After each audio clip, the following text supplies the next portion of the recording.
A few months ago, I posted a video challenging this common pop evangelical apologist talking point that says we are in a post-truth culture. That is nonsense. It's not true.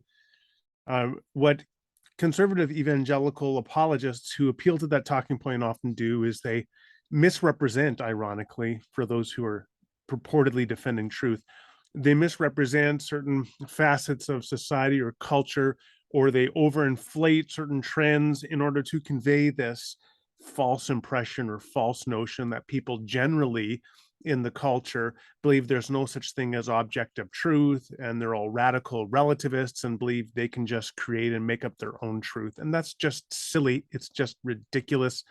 If people want to know what the weather forecast is tomorrow, they open up their weather app and they read what the weather app says, and they believe that is true or more likely to be true than not. And so they adjust their plans accordingly based upon the weather forecast. If they want to get directions to their favorite restaurant, they might, it's probably not their favorite restaurant if they need directions. If they want to get directions to a new restaurant, they might ask somebody, how do I get to this restaurant? Or they, again, might open their app and get their Google Maps or something, and they'll get directions, and they believe those directions are objectively true. When they're weighing the question of whether they should get the bivalent booster for COVID, if they're a critically thinking person, they're going to look at the evidence for it. And what are the experts saying? And then they're going to adjust and make the decisions accordingly. When they say 2 + 2 = 4, they don't think that's true relative to subjective opinion. All of the claims about being in a post-truth culture are just not true. And so what those conservative evangelical apologists are doing, I believe, is misrepresenting, again, they're misrepresenting culture or society. And they're doing so in a way that supports their ministry by creating a foil, something that they can attack and criticize and equip Christians against. And they're also, by doing that, they also create this sense of necessity or need for their ministry, and a sense of crisis that can validate what they're doing. And I mean, I'm not going to say that they do it to raise money and get followers and sell books and videos and conferences, but I will say that perpetuating false notions about being in a post-Christian or post-truth culture does end up supporting the ministries. And so there is, I think, an economic validation for creating and perpetuating false notions about being in a post-truth culture. Now, one aspect of this that you should look out for is when these conservative Christian apologists say things like, to give an example for being in a post-truth culture, they will say, well, people today, they will talk about my truth. And so the implication of that nomenclature, of that language of speaking about my truth, is that it entails a radical subjectivism, that it's true for me, but not for you. And I mean, that's just a very misguided reading of the language of my truth when people use that kind of language. So for the most part, let me give you a brief 3 points from an article I wrote a few months ago on my blog. The article, if you're interested, is titled "Speaking Their Truth: How Conservative Christians Make False Claims to Defend Truth." So in that article, I summarized 3 points explaining, in my view, how the terminology of speaking your truth should be generously and I think properly interpreted, at least in most instances. It is a terminology that people use with respect to one or more of the following 3 points. The first point is to speak your truth refers to recollections of past events and or your interpretations of past events or present circumstances. So in other words, people say you're speaking your truth when you provide your understanding, your experience of a particular scenario, something, let's say, for example, that happened in the workplace. If you accuse a workplace colleague of bullying or of sexually harassing you or threatening you, and you share your testimony as to that effect, you're recounting past or present circumstances and your experience of them, and you're speaking your truth.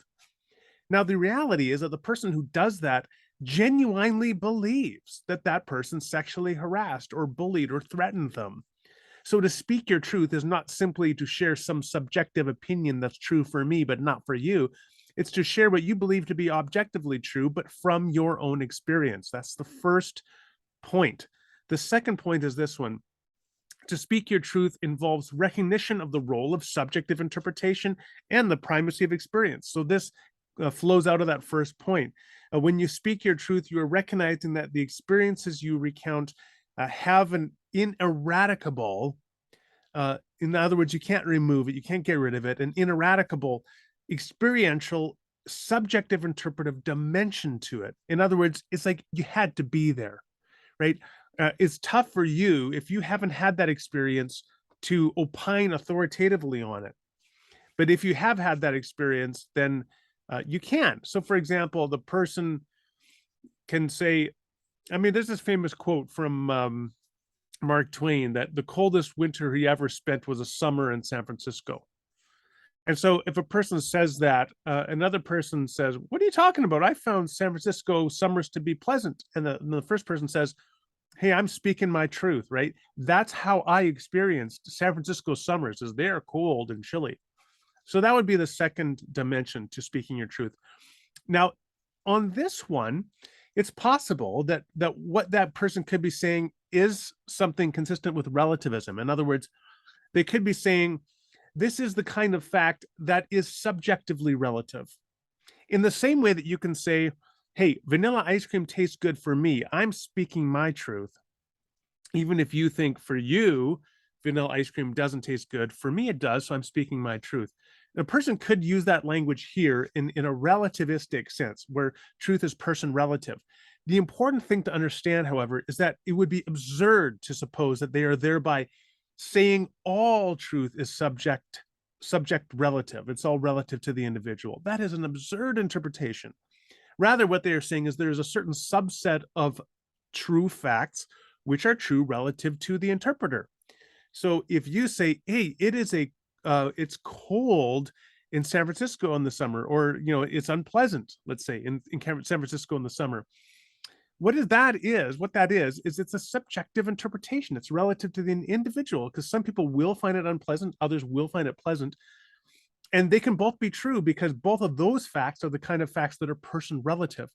It doesn't follow that it is person relative that San Francisco is north of Los Angeles, right? That is an objective fact, but there could still be, and certainly are, subjective facts, such as facts about taste and this kind of perceptual experience or interpretation of experience.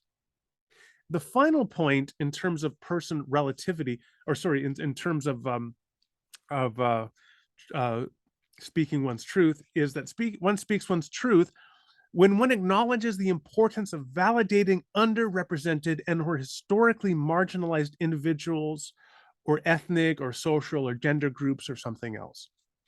So, for example, you will often find speaking your truth for people whose voices have traditionally been marginalized or excluded from public discussion or debate. And to allow them to speak their truth is now to bring into the spotlight of attention those people who are historically marginalized. So, for example, on Columbus Day, where people ostensibly celebrated Columbus's discovery of America, to welcome Indigenous people into the conversation to speak their truth would be for them, who have been traditionally excluded from recognition or celebration of Columbus Day, to say, you know what, from our perspective, this is not such a great thing. This is what happened to our culture, and this is what I have endured as an individual in terms, let's say, of racism, social marginalization. You're now welcoming those people in to share their truth or speak their truth. Again, this comes back to the first point, which is that, like the person who says, this was my experience of your comments is that it was threatening, they believe it actually was threatening. It's objectively threatening through a subjective personal experience of the other individual in the workplace. So it is here, the historically underrepresented group, to speak their truth is to say, this is a reality that we experienced and we need you to recognize, perhaps in order that we can pursue together collectively a more just and perfect union. Those are three different ways that I think the language of speak your truth functions. So in the first and the third way, I believe they're talking about objective facts, but recognizing both the ineradicable nature of subjective personal experience in the first, and in the third, welcoming in historically marginalized or underrepresented groups. And the second definition, that criterion gets onto the fact that speaking your truth can also be about subject, person, relative facts, which are true relative to the individual, but it doesn't follow from that all truths are relative to individuals. That is, as I said, an absurd interpretation. These are then these are uses of the term speaking your truth, which are fully compatible with an objective view of truth, that there are such things as objective facts about the world that we discover. And so you cannot conclude, you cannot appeal to people simply using the language of true for me, or speaking your truth. You cannot conclude from that language that it somehow supports evidence that we are in a post-truth culture, or a culture of relativity about truth. Those are just false and absurd claims. And you have to call out conservative Christian apologists who irresponsibly appeal to that language as evidence for a general relativism about truth, because it is false. And you cannot defend truth by perpetuating falsehoods.